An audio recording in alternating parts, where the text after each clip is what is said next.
కాకినాడలో మాజీ ఎమ్మెల్యే ద్వారంపూడి అనుచరుల నిర్మాణాలు కూల్చేస్తున్నారు టౌన్ ప్లానింగ్ అధికారులు. ప్రభుత్వ స్థలంలో అక్రమంగా వాటిని నిర్మించి వ్యాపారాలు చేస్తున్నారని టౌన్ ప్లానింగ్ అధికారులు ఆరోపిస్తున్నారు. గత ప్రభుత్వం సమయంలో మాజీ ఎమ్మెల్యే ద్వారంపూడి అనుచరులు ఎలాంటి అనుమతులు లేకుండా వీటిని నిర్మించారంటున్నారు.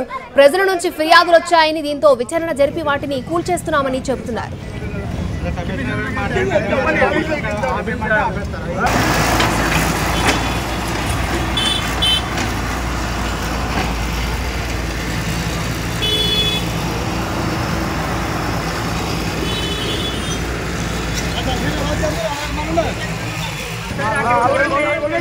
కాకినాడలో మాజీ ఎమ్మెల్యే ద్వారంపూడి అనుచరుల నిర్మాణాలను కూల్చేస్తున్నారు టౌన్ ప్లానింగ్ అధికారులు.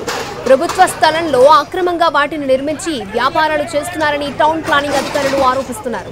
గత ప్రభుత్వం సమయంలో మాజీ ఎమ్మెల్యే ద్వారంపూడి అనుచరులు ఎలాంటి అనుమతులు లేకుండా వీటిని నిర్మించారంటున్నారు. ప్రజల నుంచి ఫిర్యాదులు వచ్చాయని, దీంతో విచారణ జరిపి వాటిని కూల్చేస్తున్నామని తెలిపారు అధికారులు.